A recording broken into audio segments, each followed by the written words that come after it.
హల్లెలూయా. గట్టిగా రెండు చేతుల పైకి హల్లెలూయా హల్లెలూయా. బైబిల్లో నుంచి దేవుడు మనకి ఈ సంవత్సరం చేసిన వాగ్దానం ఏంటి? ఆ వాగ్దానం ఏంటి చెప్పండి.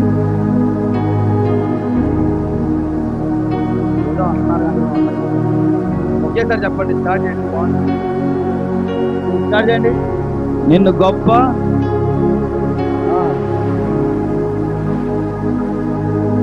ఆమేన్ హల్లెలూయా.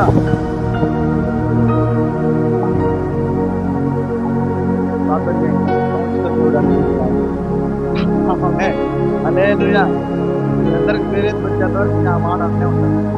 హల్లెలూయా. గట్టిగా రెండు చేతుల పైకి హల్లెలూయా. పక్కన లోకి మీరు ఇవ్వండి, స్టాక్ అండి ఇవ్వండి. ఇచ్చారా? ఇవ్వండి. పక్కన లేకపోతే పక్కన చేయబడతారా? అక్కడ ఏం రాయకూడదు చెప్పండి. ఇప్పుడు ఆ మొహం చూడండి ఒకసారి. నిన్ను గొప్ప జనముగా చేసి నిన్ను ఆశీర్వదించి నీ నామమును గొప్ప చేయుదును, నీవు ఆశీర్వాదముగా ఉంటావు. ఇప్పుడు మళ్ళా చెప్పండి. ఆగండి, నేను చెప్తా ఆగండి. నేను చెప్పిన 2025 సంవత్సరంలో దేవుడైన యెహోవా నీకు వాగ్దానం చేస్తా ఉన్నాడు. నిన్ను గొప్ప జనముగా చేసి నిన్ను ఆశీర్వదించి నీ నామమును గొప్ప చేయుదును, నీవు ఆశీర్వాదకరంగా ఉంటావు, నేను ఆశీర్వాదకరంగా ఉంటాము. ఆమేన్ హల్లెలూయా హల్లెలూయా. మన వాగ్దానం నోటికి వచ్చిందా? నోటికి వచ్చిన వాగ్దానం నేను చెప్పాలనుకున్న మాట కూడా ఇదే. ఆమేన్ హల్లెలూయా. మనం చాలా సందర్భంలో దేవుని వాక్యాన్ని మనం వింటూనే ఉన్నాం కదా, అవునా కదా? ఈ పదం గురించి అనేక మారులు దేవుని సన్నిధిలో మనం అనేక సేవకులు చెప్పడం విన్నాం. ఈ వాగ్దానం వచ్చిన వారు కూడా లేకపోలేదు. ఈ వాగ్దానం చూసి ఈ వాగ్దానం నాకు వెళ్ళకొచ్చింది కదా అని ఆశపడే వాళ్ళు లేకపోలేదు. దేవుడు అబ్రహాముతో చేస్తున్న వాగ్దానం. అబ్రహామును పిలిచాడు అన్యుడిగా. దేవుని ఎరగక ముందు దేవుడు ప్రత్యేకమైన పిలుపుతో అబ్రహామును పిలిచి అబ్రహాముతో ఆ యొక్క ఆదికాండం 12వ అధ్యాయంలో 2వ వచనంగా ఈ మాటలు మనం చదువుకున్నాం. అక్కడ ఏమని రాయబడిందంటే, అబ్రహాం నిన్ను గొప్ప జనముగా చేసి, చెప్పాలి, మాట్లాడరండి, చెప్పండి.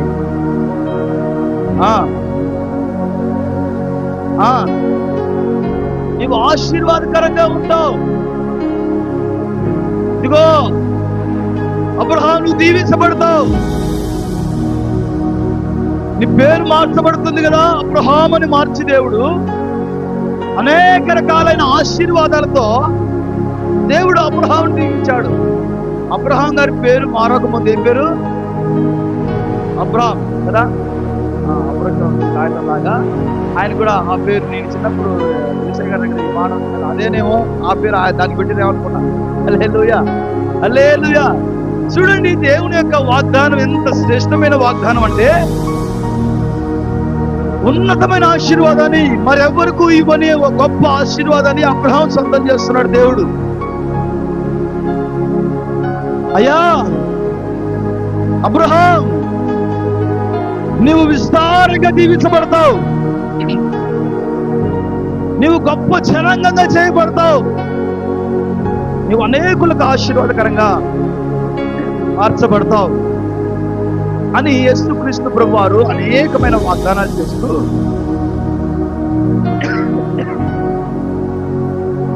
మొట్టమొదటిగా దేవుడు అబ్రహాంతో మాట్లాడుతున్న ఆశీర్వాదకరమైన వాగ్దానం అండి. అంతకుముందు జరిగిన విషయం ఏంటంటే, ఒక గోపురం కట్టుకుంటున్నారు జనులంతా కూడా. ఆ 11వ అధ్యాయంలో అనుకుంటా ఆ బాబేలు గోపురం కట్టుకుంటా ఉంటే వారంట దేనికోసం కడుతున్నారంట? మనం ఎక్కడా కూడా చెల్లా చెదురు కాకుండా, ఒకవేళ ఎటైనా పోయామా ఆకాశమంత ఎత్తున్న ఈ గోపురాన్ని చూసి నీవు ఎక్కడికి వెళ్ళావో మళ్ళీ అక్కడికే తిరిగి రావాలి. అంతేకాకుండా పుట్టిన వినినోడు చూసినోడు ప్రతి ఒక్కడు కూడా ఒకటి ఆలోచించాలి. ఏమన్నా ఆలోచించాలంటే, అరే ఇంత గొప్ప ఏ గోపురం ఉంటది, బాబేలు గోపురం కట్టారు కదా, ఇంత గొప్పలు అని మనకు ఒక మంచి పేరు రావాలి, మనకు ఒక మంచి పేరు రావాలని పేరు కోసం గోపురం కడుతున్నారు. అసలు దేవుడి ఉద్దేశం ఏంటంటే, మీరు ఫలించి అభివృద్ధి పొంది భూమినంతా నిండించండి నాయన అని అంటుంటే, మనం యాడిపోతూ ఈడే ఉన్నామని వీళ్ళు అనుకుంటున్నారు. మొత్తం మీద దేవుడు వాళ్ళ భాషను తారుమార్చాడు. ఆ తర్వాత దేవుడు కుటుంబాన్ని పట్టుకుంటాడు. ఆ కుటుంబంలో ఉన్న వ్యక్తే ఈ అబ్రహాం గారితో దేవుడు చేస్తున్నాడు. అబ్రహాం, ఇదిగో నాయనా, నేను చెప్పింది నువ్వు చేస్తే నీవు నిశ్చయంగా దీవించబడతావు, గొప్ప జనాంగంగా నువ్వు చేయబడతావు, నీ నామం ఆశీర్వాదకరంగా ఉంటుంది, నీవు అనేకులకు దీవెనకరంగా ఆశీర్వాదకరంగా ఉంటావు, నిన్ను దీవించిన వాడిని నేను దీవిస్తా, నిన్ను దూషించిన వాడిని నేను శపిస్తా అని దేవుడు కొన్ని వాగ్దానాలతో ఆయన ధైర్యపరుస్తూ, కొన్ని వాగ్దానాలను ఇస్తూ దేవుడు మాట్లాడుతున్న మాటలు అవి కూడా. ఈ రోజున ఇక్కడ కూర్చున్న మనందరిలో కూడా ఓ ప్రత్యేకమైన ఆశ ఉంటుందండి. ఉపవాస ప్రార్థనలు మొన్నటిదాకా చేసినాం. కొత్త సంవత్సరంలో అడుగు పెట్టినప్పుడు కొవ్వొత్తు పెట్టుకొని ప్రార్థన చేసుకుంటున్నాం. తల్లి అర్థమవుతుందా? ముందున్న జుట్టు అంతా కాలిపోయినా, పేరైతే చెప్పం కానీ జుట్టు అయితే కాలిపోయింది. హల్లెలూయా, హల్లెలూయా. జుట్టు కాలిన తర్వాత గబా గబా గబా బాబు ఎలా తోడికి వెళ్ళేదండి. ఇవాళ చూస్తే ఆ జుట్టు కాస్త కాలినట్లేదు, బాగా మంచి ఏం చేస్తుందో ఏమో ఆ పార్లర్. హల్లెలూయా, హల్లెలూయా. ఎందుకు అంత మైమరిచిపోయి ప్రార్థన చేసే దేనికి? 10 సంవత్సరాలు అడుగు పెడుతున్నా, దేవుడు నన్ను దీవించాలి, నేను దీవెనకరంగా మార్చబడాలి, నేను ఆశీర్వాదకరంగా ఉండాలి, నేను గొప్ప చేయబడాలి, నా కుటుంబమే కావచ్చు, నా పరిస్థితులే కావచ్చు, నా వ్యాపారమే కావచ్చు, నా కలిగి ఉన్న సమస్తము కూడా దేవుడు ఆశీర్వదించబడే విధంగా, దేవుడు దీవించబడే రీతిగా ఈ నూతన సంవత్సరంలో నేను దీవించబడే వ్యక్తిగా నిలబడాలి అని ప్రతి ఒక్క వ్యక్తి ప్రార్థనా పూర్వకంగానే ఈ నూతన సంవత్సరంకి ఒక క్రైస్తవుడే కావచ్చు, నీవే కావచ్చు, నేనే కావచ్చు, ప్రతి ఒక్కరం అడుగు పెట్టిన వారమే. అవునా కాదా? హల్లెలూయా, హల్లెలూయా. కదా చూడండి, చాలా మంది అడుగు పెట్టారో లేదో లోక సామెత ఒకటి ఉంటుంది, బాధొక్క వింత. అదేనా? హల్లెలూయా, హల్లెలూయా. ఇప్పుడు ఎట్లయిందంటే పాతదే బాగుంది. ఇప్పుడు వాళ్ళు అనే మాట ఏంటంటే, చాలా పైసలు వస్తాయి అని అనుకుంటున్న మన సందర్భాల్లో దేవుడు నిన్ను ధైర్యపరిచే విధంగా మాట్లాడుతూ ఉన్నాడు. ఆ వాక్య భాగం అంతా ఒకటే ఉద్దేశం. ఏంటి ఆ ఉద్దేశం అంటే, దేవుడు అబ్రహామును దీవించాలని ఆశపడుతున్నాడు, దేవుడు అబ్రహామును గొప్ప చేయాలని ఆశపడుతున్నాడు. అబ్రహాము నువ్వు దీవించబడాలి, అబ్రహాము నువ్వు ఆశీర్వదించబడాలి, అబ్రహాము నీ నామం గొప్ప చేయబడాలి, అబ్రహాము నువ్వు ఉన్నతమైన స్థితిలో ఉండాలి, నీ జనాంగం అంతా కూడా దీవించబడిన ఆ జనాంగంగా మార్చబడాలి. అంతేకాదు నిన్ను దీవించిన వాళ్ళు కూడా దీవించబడాలి. చూడండి, ఆశీర్వాదం వద్దు అనుకునే వాళ్ళు ఎవరు లేరు కదా. ఈ రోజున వ్యాపారంలో, ఆరోగ్య విషయంలో, లేకపోతే నీ కుటుంబ విషయంలో ఏ కారణం చేత నువ్వు వెనకంజ వేసేసి, ఏ కారణం చేత నువ్వు సమస్తమును కోల్పోయింది, అయ్యో నేను దీవించబడితే బాగుండు, నేను దీవించబడితే బాగుండు, నాకు ఆశీర్వాదం వస్తే బాగుండు, అది ఆరోగ్యమైనప్పటికీ కూడా, ఆర్థికమైన స్థితి అయినప్పటికీ కూడా, ప్రతి విషయంలో కూడా నేను వర్ధిల్లింపబడాలని కోరుకునే ప్రతి ఒక్కరు కూడా ఈ వాగ్దానం సొంతం అండి. ఆమేన్, హల్లెలూయా, హల్లెలూయా. అబ్రహాముతో నిశ్చయంగా చెప్తున్నాడు, నీవు దీవెనకరంగా మార్చబడతావు. ఆమేన్, ఆమేన్, హల్లెలూయా, హల్లెలూయా. నువ్వు దీవెనకరంగా మార్చబడాలి. అవుతా మళ్ళీ నీకు దండం పెడతా, మా ఇంటికి రామాక. ఎందుకో నువ్వు అడుగు పెట్టావా మార్చకండి, నువ్వు అడుగు పెట్టావా మా ఇంటి వాతావరణం అంతా మారిపోయింది, నీకు దండం పెడతామా. మనిషి కొంతమంది కలిపేసేస్తారండి, ఎందుకు ఈ లేని పొడి వాళ్ళు వచ్చినా కానీ ఇంట్లో లేనిపోడు పడవద్దు. హల్లెలూయా, హల్లెలూయా. నేను చెప్పాలనుకుంటే విషయం ఏంటి తెలుసా? మార్చబడాలి. ఆమేన్, ఆమేన్, హల్లెలూయా. నీవు దీవించబడమే కాదు, నీ దీవెన సకల ప్రజలకు దీవెనకరంగా మార్చబడాలి. ఆమేన్, హల్లెలూయా.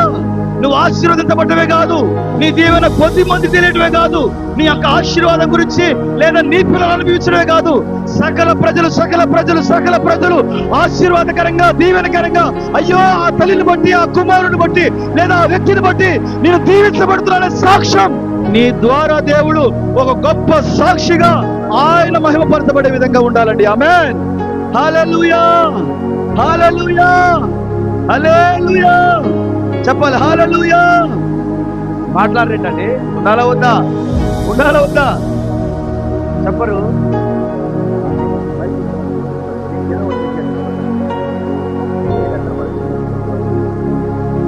గట్టిగా హల్లెలూయా చెప్పండి. ఉండాలా వద్దా?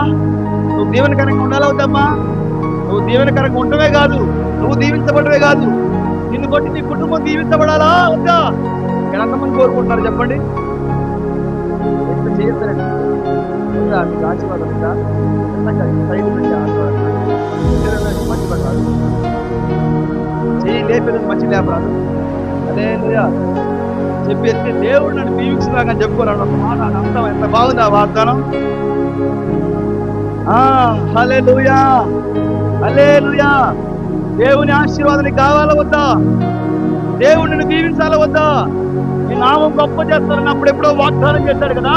ఈ రోజు వరకు అబ్రహాం వారసులని పిలువబడటానికి అనేకులు కొట్టుకొని రాస్తున్నారండి. ఎందుకో తెలుసా? అబ్రహాంలో ఉన్న ఆశీర్వాదమే అది. ఆమేన్, ఆమేన్. మేము అబ్రహాం సంతానం అని చెప్పబడే ప్రతి ఒక్కరూ దీవించబడతారు. ఆమేన్. అబ్రహాముని దీవించిన దేవుడే ఇక్కడ నిలబడి ఏమంటున్నాడు తెలుసా? నిన్ను కూడా దీవిస్తా, నిన్ను కూడా ఆశీర్వదిస్తా, నీ నామను గొప్ప చేస్తా.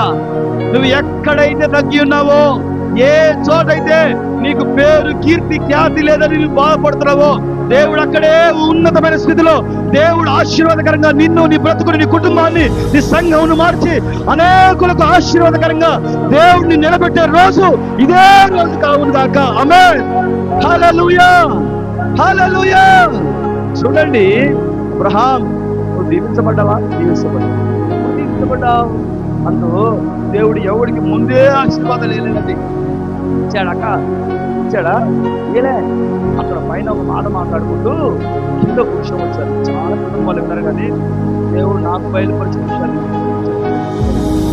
చూడండి. 12వ అధ్యాయం చూడండి.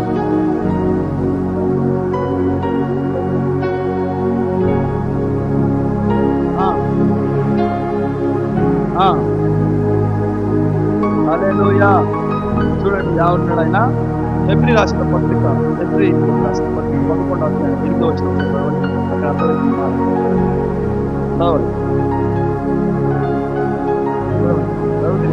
మాట.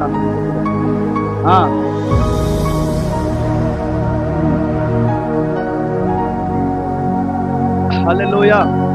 చూడండి, దేవుడు ఏమంటున్నాడంటే నువ్వు దీవించబడతావు, నువ్వు ఆశీర్వదించబడతావు, నీ నామం గొప్ప చేయబడును. ఇదిగో వీటన్నిటికంటే ముందు ఒక మాట మాట్లాడాడు. ఏమంటుందా? నీ దేశం నుండి, నీ బంధువుల యొద్ద నుండి, నీ తండ్రి ఇంటి నుండి నువ్వు రా అని చెప్పాడు. హల్లెలూయా. ఆ మాటకి ఇక్కడ చెప్తున్నాడు. ఏమంటుందా? విశ్వాసమును బట్టంట పిలుపునకు లోబడి తాను సమస్తమును విడిచి బయలుదేరాడు. హల్లెలూయా. అబ్రహాం గారు మీరు దీవించబడ్డారు. ఎలా దీవించబడ్డారు? అబ్రహాం నీ నామం గొప్ప చేయబడింది. ఎలా దీవించబడ్డావు? ఆశీర్వాదం కావాలనగానే ఆమేన్, ఆమేన్, ఆమేన్ కదా. దేవుడు నిన్ను దీవించడానికి సిద్ధంగా ఉన్నాడు. ఓకే, దేవుడు నిన్ను ఆశీర్వదిస్తాడు, దేవుడిని నామం గొప్ప చేస్తాడు, దేవుడు ఉన్నతమైన స్థితిలో నిన్ను ఉంచడానికి ఆయన ఇష్టపడుతూ ఉన్నాడు. అది ఎవరికో తెలుసా? ఆ వాగ్దానం ఫలించడానికి ఎవరికి పడితే వాడి కాదు, తలపట్లేసుకునే ప్రతి ఒక్కడి కాదు, కానుకలు ఇచ్చే ప్రతి ఒక్కడి కాదు. ఏమండి, నేను గొప్ప అని చెప్పుకునే ఏ ఒక్కడికి ఆ ఆశీర్వాదాలు రాదు, కానీ దేవుని పిలుపుకు లోబడే ప్రతి ఒక్కరికి ఆశీర్వాదం సొంతం అండి. ఆమేన్, హల్లెలూయా, హల్లెలూయా. ఈ రోజున ఎంతమంది దేవుడికి లోబడేవారు ఇక్కడ చెప్పండి? నువ్వు దేవునికి లోబడే స్థితిలో ఉన్నావా? ఒక ఆయనంట, ఆయన గారి పేరు బైబిల్లో ఏమని రాయబడిందంటే సౌలు కదా. సౌలు దేవుడు చెప్పాడు ఇశ్రాయేలు జనాంగానికి మొట్టమొదటి రాజు, గాడిదల పోతే తొల్లాడుకోవడానికి పోయిన వాడు. అటువంటి వాడు ఇంకా ఆయన గురించి ఏమని రాయబడింది? చెవిటివాడు అంట. అవునా? చెవిటోడు, మెడ పొడుగోడు, ఏమాత్రం కూడా రాజుగా ఉండటానికి ఏ మాత్రం కూడా సరైన ఏమనాలి శరీర అవయవాలు లేనివాడు దేవుడు ఏర్పరచుకున్నాడు, ఎన్నుకున్నాడు. ఎన్నుకుంటే ఒక రోజున అన్నాడు, ఇగో ప్రవక్త ద్వారా చెప్పాడు, శత్రువులు ఉన్నారు, శత్రువులో ఉన్నది ఏదైనా కూడా ఏం చేయాలి? నువ్వు అంత పూర్తిగా చంపి నాశనం చేసి రాయా, వాళ్ళు ఉంటే నీకు మంచిది కాదు అని చెప్పారు. చెప్పినప్పుడు ఏం చేశాడు తెలుసా? సమయంలో రాసిన గ్రంథంలో అక్కడ ఏం చేశాడంట, ఆయన వెళ్ళాడంట, మంగా ఉన్న వాటిని తీసుకొచ్చి ఏమంటున్నాడు తెలుసా? అయ్యా అయ్యగారు, నువ్వు చెప్పినట్టుగానే దేవుడు చెప్పినట్టుగా మొత్తం కూడా నేను చేశా, సంహరించేశాను, ఏమి లేదు, అంత క్లీన్ అని చెప్పాడు. ఆ ప్రవక్త అంటున్నాడు, సమయలు గారు అంటున్నాడు, ఇగో సౌలా రాజా, నాకు వినపడుతున్న రెంకలేంటి, ఆ పశువుల శబ్దాలేంటి? అదే నీ దేవునికి బలి ఇవ్వటానికి తీసుకుని వచ్చానని చెప్పి గర్వపు మాటలు వస్తున్నాయండి. దేవదాసాయి గారు అంటామండి, ఏమని?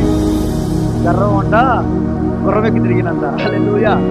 ఇప్పుడు అన్ని వచ్చేసరికి ఈయనకి ఏమైపోయింది?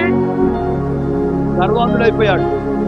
అప్పుడు దైవజనుడి దగ్గర పోయి కర్మేలు పర్వతం మీద పోయి భోజనం చేయడానికి కూడా బాబు నేను భోజనం చేస్తాను పక్కన కూర్చొని అని భయపడేవాడు ఇప్పుడు ఏం చేస్తున్నాడు తెలుసా? దైవజనుడి మాట కూడా నీ దేవుడికి అని గర్వంగా మాట్లాడుతున్నా ఆ వ్యక్తిని బైబిల్ ఏం చెప్తుంది తెలుసా? ఇగో నిన్ను రాజుగా చేసినందుకు దేవుడే దుఃఖపడుతున్నాడు, దేవుడే బాధపడుతున్నాడు. ఏమయ్యా, ఏం చేసావు నువ్వు? ఎందుకు నీ బ్రతుకు అలా అయిపోయింది? రోజుకి రోజు దిగజారిపోయింది. కారణం ఏంటి? సౌలు ఒక రోజు నన్ను ఉన్నతమైన స్థితిలో ఉన్నావు, ఉన్నతమైన దిశగా దేవుడిని ఆశీర్వదించబడ్డాడు, నేను కోరిన వాడిని ఇదిరే అని చెప్పి దేవుడు నీ గురించి చెప్పాడు కదా. ఈ రోజు నీ బ్రతికెందుకు అలా మార్చబడింది అంటే, నా బ్రతుకులో ఏమీ లేదు కానీ ఒకే ఒక్కటి, లోబడకుండా గర్వంగా బ్రతికాడు. ఆయన చెప్పేది ఒకటైతే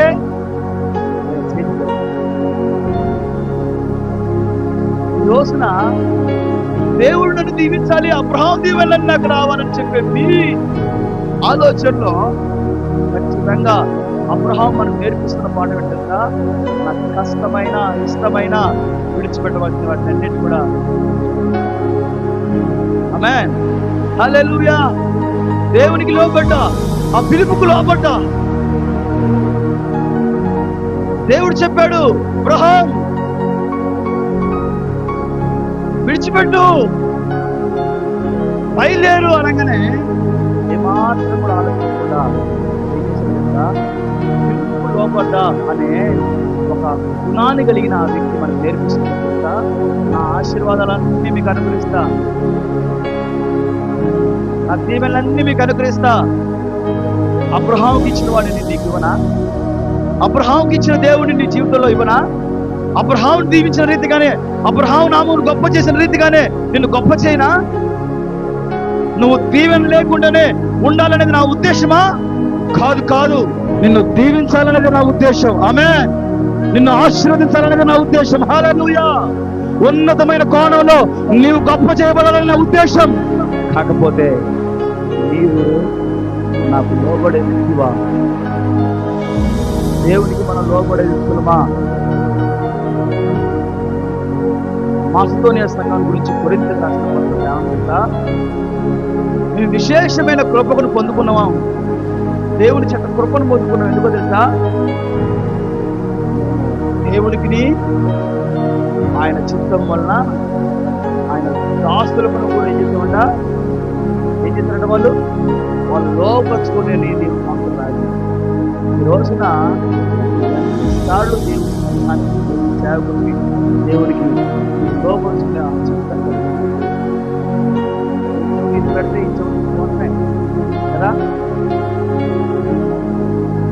మాటని మనం నిర్లక్ష్యం మనం శ్రద్ధగా పాటించే వాళ్ళు ఉన్నామా? దేవునికి లోబడి జీవితాన్ని జీవించే వాళ్ళు ఉన్నామా? ఆశీర్వాదాలన్నీ రావాలి. జనరల్ పుస్తకాన్ని ఆశీర్వాదాలు ఎవరు చేయాలి? ఒక పైగా తీసుకుంటారు కానీ మాకు నేను రాజుగారు చెప్తుంటే ఆయన ఏమని చెప్తున్నాడు తెలుసా? వాగ్దానాలు ఏమైనా ఎప్పుడో దేవుడు వాగ్దానాన్ని కూడా చేసి పెట్టాడు. కాకపోతే చేసిన తీర్మానం పైనే ఆ వాగ్దానం నెరవేర్చబడాలా? నెరవేర్చబడాలి. దేవుడికి ఆ వాగ్దానం ఎప్పుడో రిసీవ్ చేసిండు, ఇచ్చేసిండు. కానీ అది నీ జీవితంలో పని చేయాలి అని అంటే నీవు దేవుని యొక్క ఆయన మాటకు, ఆయనకు, సంఘానికి, నీ సేవకునికి లోబడే ఆ గుణం నీలో ఉన్నప్పుడు నిశ్చయంగా దేవుడు ఆ వాగ్దానాన్ని సొంతం చేస్తాడండి. ఆమేన్. హల్లెలూయా, హల్లెలూయా. నువ్వు ఉన్నావా సహోదరి, సహోదరుడు ఉన్నావా? కాస్త ఆలస్యం అయితే ప్రార్థన ఫస్ట్ బండి మందే స్టార్ట్. కొత్త సంవత్సరం రోజున ఒక తీర్మానం చేసుకున్నాను, ఈ సంవత్సరం అంతా కూడా నేను దేవుడిలో. ఆమేన్. హల్లెలూయా. నీకు కావాల్సింది తీసుకుని విచ్చేస్తాడండి నిశ్చయంగా. ఆమేన్. అబ్రహాముని దేవుడు అన్ని విధాలుగా దీవించాడు. పిల్లలు ఇంకా బంధువులు సమస్తమును దేవుడు ఇచ్చాడు. అబ్రహాముగా పిలిచి అబ్రహాముగా దేవుడు మార్చాడు. ఆమేన్. జనములకు తండ్రిగా దేవుడు నిలబెట్టాడు. లోబడే గుణం, లోబడిన పిల్లలకు అయ్యో, లోబడిన పిల్లలకు శ్రమ అని దేవుని వాక్యం రాయబడింది. నిశ్చయంగా శ్రమే. నువ్వు దేవుని వాక్యానికి, దేవుని సంఘానికి ఒక కట్టుకు లోబడకుండా ఇష్టానుసారమైన జీవితాన్ని జీవిస్తున్నప్పుడు నీకు శ్రమ రాకపోతే ఏమొస్తుంది? నువ్వు శోధనలో పడకపోతే ఏమొస్తుందో? ఏంటో పడతావు? నువ్వు దేవునికి లోబడాలి, దేవుని వాక్యానికి లోబడాలి. దేవుని వాక్యాన్ని ప్రకటిస్తున్నప్పుడు ఆ నోటి నుంచి వచ్చే మాటకు నువ్వు లోబడాలి. దేవుని వాక్యాన్ని అన్నే కదా సరి చేసుకో ఉంటుంది. అబ్రహాముతో ఏమని మాట్లాడుతున్నాడు తెలుసా? విడిచిపెట్టి బయలుదేరు, విడిచిపెట్టి బయలుదేరు అనగానే అన్ని విడిచిపెట్టాడు. అప్పటిదాకా తన సొంత వారైన వారందరినీ కూడా విడిచిపెట్టి పిలుపుకు లోబడి నీకు వచ్చే కష్టాల్లో నీకు ఇచ్చిన పిలుపు నువ్వు ఎంత దూరం చేసుకుంటావు ఆలోచించావా? వామ్మో, అక్కడ ఆ తల్లి ఉందండి, నేను అక్కడికి రానండి. ఇక్కడ ఈ తల్లి ఉందండి, నేను ఇక్కడ రానండి. అక్కడ ఆయన ఉండండి, నేను అక్కడ రానండి. అక్కడ ఆ ఉందండి, నేను రానండి. నీకు దేవుడు నిన్ను పిలిచింది లోపడ్డాక ఆవును బట్టి ఏమని బట్టి దృష్టిలో ఎవడో ఒకటి పెడతాడు. పక్కన ముళ్ళే పెట్టి అపోస్తలుడు పౌలు అంటాడు తెలుసా? అపోస్తలుడు పౌలు అంటాడు, అయ్యా నాకు విశేషమైన వరాలు ఉన్నాయి, నన్ను ముట్టుకున్నాడు బాగుపడుతుండు. ఆ దూరానన్నా నీ కళ్ళజోడు పోవును కాక అంటే ఆడి కళ్ళజోడు పోయి మంచి కళ్ళు కనపడుతున్నాయి. నాకేంటయ్యా ఇదంతా? నేనెందుకు ఇట్లా ఉన్నానయ్యా? నాకు ఒక తప్పు ఉందయ్యా, అది సాతాను గాడి ముళ్ళు వలే ఉందయ్యా అని అంటే అప్పుడు ఆయన ఏమంటాడు తెలుసా? తీసేస్తా అని చెప్పలేదండి, చెప్పాడక్క. ఓ పోయింది, నేను ఇచ్చిపోయిందని చెప్పాడా? లేదు లేదు, నా కృప నీకు చాలు అని చెప్పాడు. ఆమేన్. హల్లెలూయా. నీ పక్కన ఎంత ములులున్నా దేవుని కృప నీకు చాలు. ఆమేన్. హల్లెలూయా, హల్లెలూయా. నిందించే వాడు, అవమానపరిచే వాడు, హేళన చేసేవాడు, ఎట్లాగైనా సరే ఈ మాటని డౌన్ చేయాలని చూసేవాడు, ఎట్లాగైనా అవమానపరచాలని చూస్తాడు, ఎట్లాగైనా విశ్వాసాలు నిలకడగా ఉండకుండా చేయాలని చూస్తాడు, పరిశుద్ధిలో ఉండకుండా చేయాలని చూస్తాడు, నీతిగా బ్రతకకుండా చేస్తాడు. అయ్యో నాకు ఈ బతుకంతా వద్దురా నాయన, దేవుని కొరకు బతుకుతే చాలురా అని అనుకున్నప్పుడే వీళ్ళందరూ నీకు ఏం చేస్తారు తెలుసా? ఏం చేస్తారు? గుడిలో కూర్చుంటారు. విడిపోయావా? విడిపోయావా? నీ కాళ్ళ కూర్చుంటారు. ఎవరో కంపల్సరీ ఏమని తెలుసా? నేను గుడిలో ఎంత పాపిస్తాడు ఆయన, నువ్వు ఇన్ని మునుగుండే ఎంత పాపిస్తాడు రా. గురించి వాళ్ళకిపోయినా ఆయన కృప నీతో ఉందను. ఆమేన్.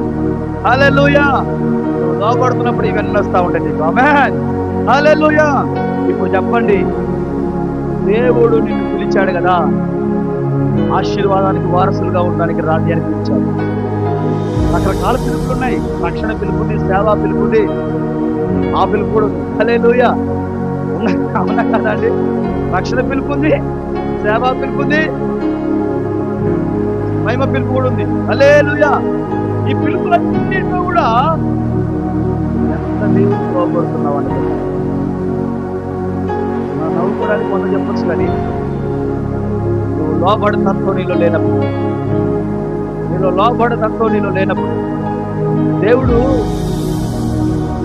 అనేక బలహీనమైనప్పటికీ కూడా దేవుడు మమ్మల్ని బలపరుస్తూనే ఉన్నాడు. ఆమేన్. హల్లెలూయా. హల్లెలూయా. దేవుడు మా ప్రక్క నిలిచి మమ్మల్ని బలపరుస్తుంది. ఆమేన్. ఆమేన్. అట్లానే బలవంతులు అని చెప్పట్లే, కానీ బలహీనమైన మమ్మల్ని దేవుడు బలపరుస్తూ ఉన్నాడు. అనేక దగ్గరికి అనేక చోట్లకు వెళ్తున్నాం, అనేక రకాలైన మనుషులతో మేము మాట్లాడుతున్నాం, అనేక చోట్ల వాళ్ళు ప్రార్థన చేసుకుంటా ఉంటుంటే, ప్రార్థన చేస్తూ ఉంటే విడుదల కలుగుతూ ఉంది. ఇవన్నీ కూడా ఒక్కొక్కసారి ఆలోచిస్తూ ఉంటే అసలు నేను ఎక్కడో ఉండాల్సిన వాళ్ళం కదా, ఎందుకు ప్రభు ఇంతగా ఆశీర్వదిస్తున్నాడు? ఎక్కడ ఆంధ్ర, ఎక్కడ తెలంగాణ, ఏ ప్రాంతంలో, నేను ఎక్కడో ఖమ్మంలో ఒక మారుమూల గ్రామంలో ఉన్నవాళ్ళం కదా, దేవుడు మమ్మల్ని తీసుకుని వెళ్తా ఉన్నాడు, మా వయసుకు మించిన పరిచయం మేము చేస్తున్నాం కదా అని ఆలోచించినప్పుడు ఒక విషయం చెప్పిన విషయ్ గారు ఆయన ఈ సందర్భాల్లో కోపంలో వచ్చి కొట్టిన పట్టినప్పుడు గోడ కట్టినప్పుడు ఫోన్ ఎత్తకపోయినా కానీ ఒకసారి కొట్టేవాడు.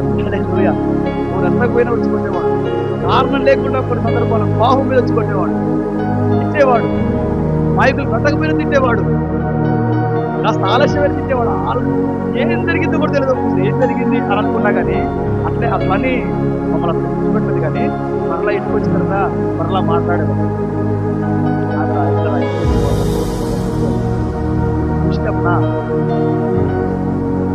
నేను ఎప్పుడు నిరీక్షణ గురించి అంటే మైక్ ఎప్పుడు చెప్పలే, చాలా సందర్భాల్లో చిన్న జ్ఞాపకాలు చెప్పండి. ఎలిషన్న ఎంత ఆలోచిస్తున్నవాడో ఆయన వెళ్తూ ఆయన పొందుకున్న కృపను కూడా మర్చిపోయాడు. ఆమేన్. హల్లెలూయా. హల్లెలూయా. అది నా ఒక్కడిగా చెప్పట్లేదు, మన సేవకులందరూ మర్చిపోయారు. ఆమేన్. నేను ఖచ్చితంగా ఆ విషయం చెప్పగలను. ఆయన ఎంత బాధపడ్డా ఏం చేసినా కానీ ఆయన వాక్యం చెప్పే విషయంలో కూడా కొన్ని సందర్భాలు వాక్యం చెప్పడం పోయింది, మరి అదేంతో కానీ ఆయన చెప్పినట్టుగానే అక్కడ అదే ఉండేది. కొన్ని విషయాలు బాగా బాగా అనిపించేది. అసలు ఎందుకు అంత అవసరం ఇక్కడ ఉండే ఉన్నది, అంత అవసరం అనిపించేది. కానీ ఆ సందర్భంలో మరలా నాకు నేనే ఉన్న చూడండి, ఆ రోజున బాగుపడిన ఆ పరిస్థితులు ఈ రోజున మా తలపై ఆశీర్వాదం కలుగుతుంది. ఆమేన్. హల్లెలూయా. హల్లెలూయా. రాత్రి ఒక మాస్టర్ గారు ఫోన్ చేసి మాట్లాడుతూ ఉంటే నాకు భలే ఉత్సాహం అనిపించింది. లోకారాజు గారు అని ఆయన ముందుపల్లిలో ఉంటాడు. తెలిసిన బాగా తెలుస్తుంది, ఆయన బాగా తెలుస్తారు. నాకు తెలియదు, మన వాళ్ళు యూట్యూబ్లో లైవ్ పెడతా ఉంటా, అవి పెడతా ఉంటే నాకు ఫోన్ చేసిన తర్వాత నేను ఆ ఫోన్ చేసి నిర్దేశించిన తర్వాతప్పుడు నేను ఫలానా ఏదో నుంచి ఒక సేవకు దగ్గర నేను నెంబర్ తీసుకున్నాను. మాట్లాడుతుంటే అసలు నాకు అప్పుడే అనుకున్నాం ఇది చిన్న చర్చి పని అయిపోయింది అనుకున్నా. కానీ రానున్న రోజుల్లో చిన్న కాదు, ఉన్నంతలుగా దేవుడు అంతకంటే బహు బలంగా ఈ పరిసర జరుగుతుంది. ఆమేన్. హల్లెలూయా. హల్లెలూయా.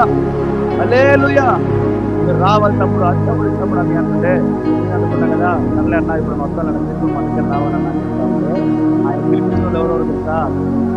ఎవరంతా మాట్లాడారు కోసం రమేశారు ఎవరు ఉన్నారు, వాళ్ళంతా నాకు అమౌంట్ పెట్టండి. తప్పుడు మీటింగ్లో మీరు కూడా వాక్యం చెప్పాలి, తప్పుడు వాక్యం చెప్పాలి. చాలా చాలా చాలా హల్లెలూయా.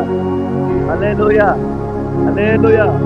లేదు మీరు వాక్యం చెప్పమన్నా వినడానికి వస్తామన్నా నిజంగా వాక్యం చెప్పనా. ఆ రోజున కష్టమో నష్టమో ఆయన లోబడి ఉన్నాం కాబట్టి ఈ రోజు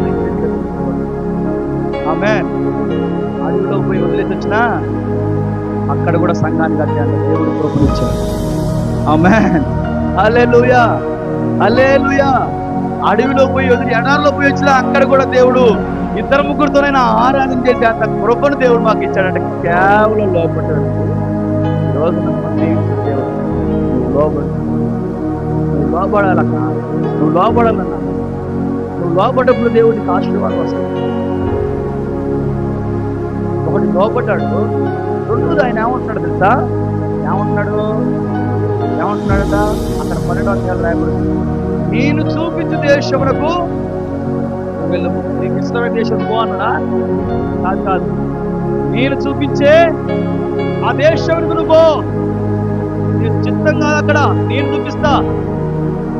అబ్రహాం, నువ్వు బయటకు వచ్చావు కదా, లోపడ్డావు కదా, లోపడ్డ వచ్చిన తర్వాత ఇదిగో నేను అక్కడికి వెళ్తా, లేదా నేను ఇక్కడికి వెళ్తాయా?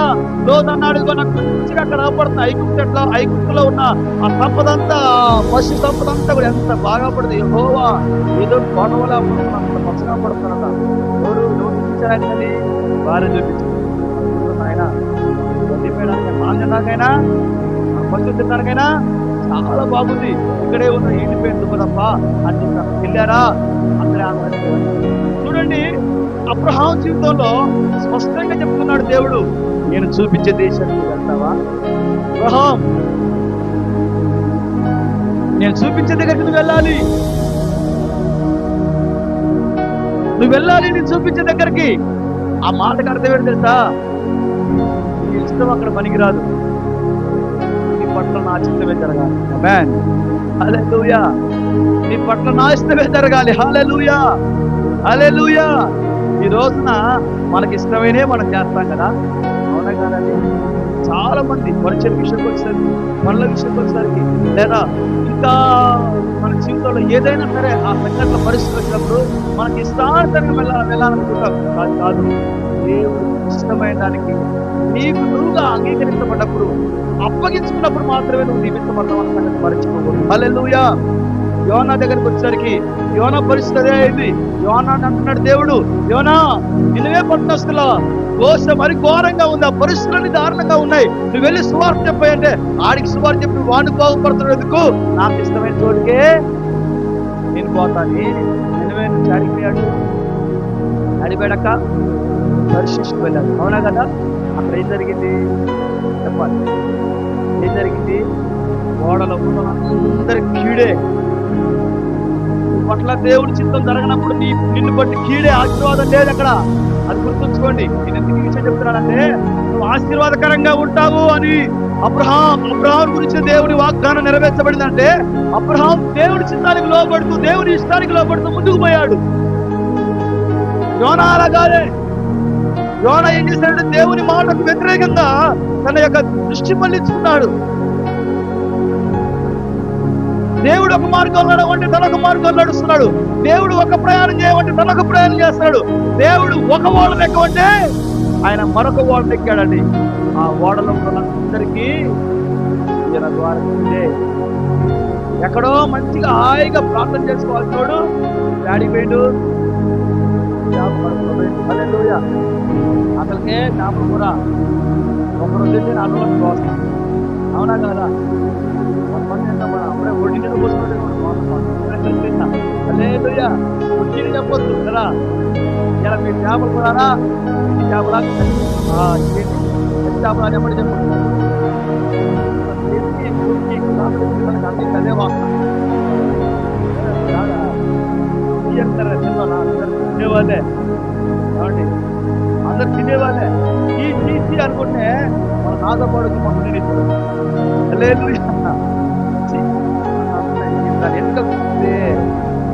ఎన్నిక నాకు ఆ ఎన్నిక అవపడుతుంది. తలకాయ కడిగినప్పుడు ఎన్నికలు అవపడతాయి కదా. మళ్ళీ తిన్నాను నాకంటే వాళ్ళు ఎక్కువ తింటుంది. హల్లెలూయా.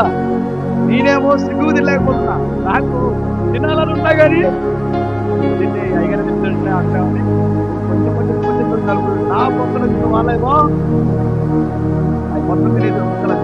వాళ్ళకి ఇంకేమంటవా అంటే అనేది మనం తినకుండా చేపలు అంటే ఎందుకండి చెప్పండి. తినేవాళ్ళు ఉండరా గిన్నెలు వస్తే రావా? ఇప్పుడు చాట్ పడుతున్నప్పుడు గ్లాస్ వాసన రాదా? చేపల వాసన రాదక వస్తుంది, ఆటోమేటిక్ వస్తుంది, రాదని కాదు. అసలు పైన పట్టుకుంటే అంత వాసన సార్ కడుపులో పోయింది మనోడు, ఇంకెంత కష్టపడాలి. హల్లెలూయా. ఎక్కడో మంచిగా ఓడలో ప్రయాణం చేసేవాడు భయంకర కంపు జీవితంలో పోయిండండి. ఏమయ్యా ఈ కంపులో బ్రతకాల్సిన అవసరం నీకు ఎందుకు వచ్చిందయ్యా? ఓడలో మంచిగా బతకొచ్చు కదా అంటే నా రూటే వేరు. అందరు అల్లే చెప్తే ఫోన్లో కూడా పోతుందా? అర్థమవుతుందా? హల్లెలూయా. మొదలట్లేదు అక్కడ. హల్లెలూయా. నా రూటే వేరు, నా రూటే వేరు. అందరూ అలానే చెప్తే నేను 2 చేతులు అతను సగం ఎత్తా. అందరూ స్వరం ఎత్తి హల్లెలూయా అంటే ఎక్కడ ఇస్త్రీ బట్టలు నలిగిపోతాయో అది. యోనా రూట్ నిలుచుకుంటున్నారు చాలా మంది కాదా? అవునా కాదండి? నేను ఉపవాసం అట్లా ఉండనండి, లేరండి. ఈ రూట్ ఏం చెప్పమానంటే చెప్పిన వ్యక్తి మన ఫీలింగ్స్ ఎక్కువ. గట్టిగా చెప్పండి హల్లెలూయా, హల్లెలూయా. ఒకసారి ఆలోచించండి, యోనా ఎందుకు నీ బ్రతికిలా అయిపోయింది? ఓడ ప్రయాణం ఎంత చక్కని ప్రయాణం. దేవుని మాటను వింటూ దేవుని దృష్టిలో పడుతూ దేవుడు ఓ ప్రత్యేకమైన పని అప్పగించి దేవుని చిత్తార్థంగా పోరా బాబు అని పంపిస్తే నీ బ్రతకెందుకు ఇలాగ అయిపోయిందనంటే, నన్ను నినవేకు పంపంటే నా ఓడ మార్చినంతే, నా రూట్ మార్చినంతే, ఆయన చిత్తం కాకుండా నా ఇష్టాన్ని జరగబోయినంతే. అందుకేరా బాబు ఈ కంపులో నేను బ్రతకాల్సి వచ్చింది. మళ్ళీ చెప్తున్నా, దేవుని ఇష్టానుసారంగా కాకుండా నీ ఇష్టానుసారంగా నీ లైఫ్ స్టైల్ నువ్వు మార్చుకున్నావా? అప్పగించి దేవుని చిత్తానికి. ప్రభా ఏంటి నేను కోరుకుంటున్నా నా జీవితం జరగాలి, నేను ఆశపడుతున్నా కానీ రావట్లే, నేను కోరుకుంటున్నా ఈ మార్గం నేను ఎందుకు నడవట్లే అని చెప్పు. దేవుడు నువ్వు అడిగింది ఆయనకి ఇష్టానుసారంగా మార్చేదాకా ప్రార్థించు. ఆయనకు లోబడి ఆయన అనుసంగంలో ఆయన యొక్క అప్పగింతలో నీ ఉన్నప్పుడు నిశ్చయంగా దేవుడిని కావాల్సింది కాలేజీలో పెడతాడండి. ఆమేన్. హల్లెలూయా, హల్లెలూయా. అది కాకుండా నీవేర్చుకుంటావా? ఈ ఓడ కాదు నా ఓడ. ఏమండి ఇది బాగలేదని ఈ ఓడలోంచి ఆ ఓడ అంటే ఆ ఓడ ఏందో మీరే అనుకోండి. హల్లెలూయా, హల్లెలూయా. చర్చ చేయగలరా? మన హల్లెలూయా, హల్లెలూయా. గట్టిగా అందరూ చెప్పు హల్లెలూయా, హల్లెలూయా, హల్లెలూయా, హల్లెలూయా. దేవుడికి సేవకులు ఇస్తే దేవునికి సేవకులు నచ్చడండి అని నువ్వేం చేస్తున్నావు? ఓడొచ్చు దేవుడు ఆ ఓడ ఎక్కడ? ఆ ఓడను కూడా తగ్గట్టుకు పోరా బాబురాయ్, అక్కడ పోరా.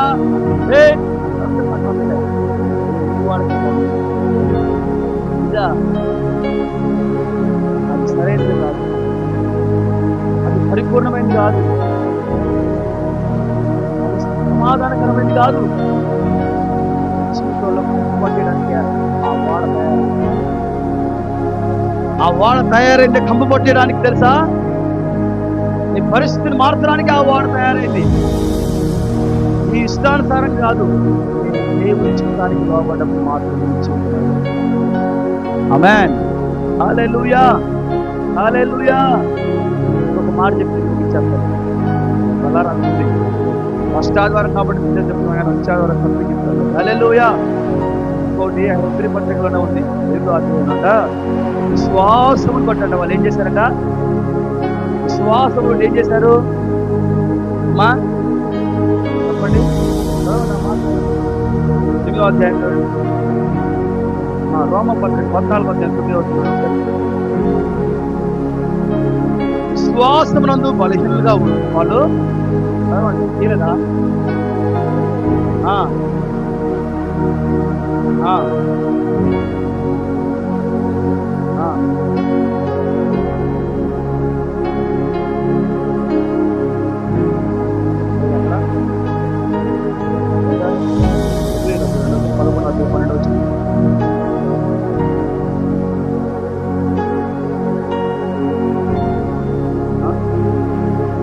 విశ్వాసమందు బలహీనులైనటువంటి మాట రామపత్రిక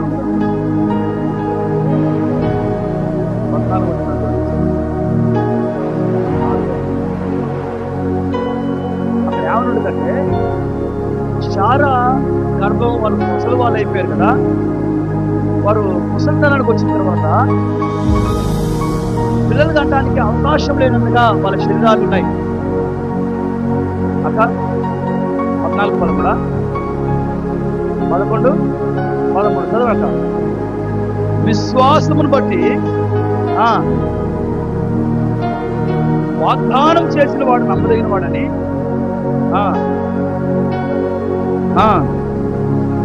4వ అధ్యాయం 18వ వచనం చూడండి ఒకసారి. 17వ వచనం రామపత్రిక.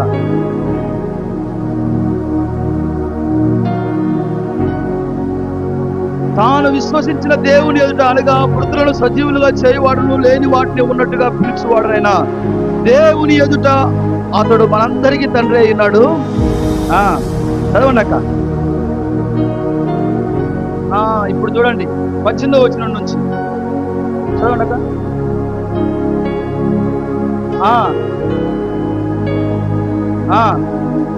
నిరీక్షణకు ఆధారం లేనప్పుడు అతడు నిరీక్షణ కలిగి నమ్మెను, మరియు అతడి విశ్వాసనమందు బలహీనుడు కాక రమారమి 100 ఏళ్ల వయసు గలవాడైంది.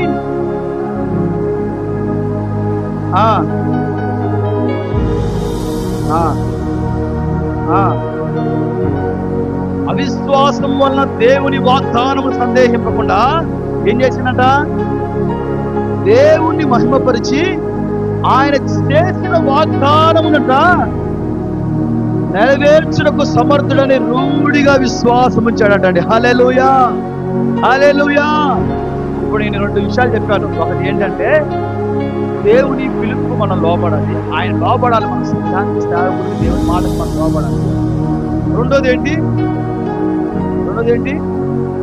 ఆయన చూపించు దేశం ఆయన చిత్తానుసారంగా మనం నడిచేవారు మేము. మూడో విషయం ఏమంటుందంటే వాగ్దానాన్ని నమ్మేవారిగా మనం ఉండాలి. ఆమేన్.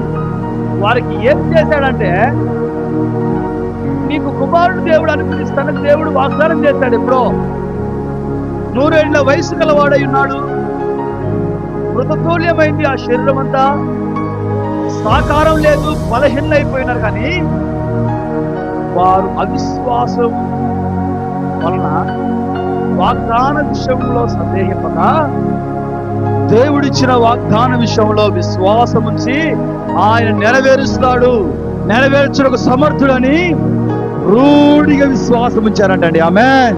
హల్లెలూయా, హల్లెలూయా. నీ వల్ల వాగ్దానం నెరవేర్చబడలేదు, కానీ నీకు చేసిన వాడు నువ్వు బలహీనుడు అయినా ఆ వాగ్దానాన్ని ద్వారా నెరవేరుస్తాడండి.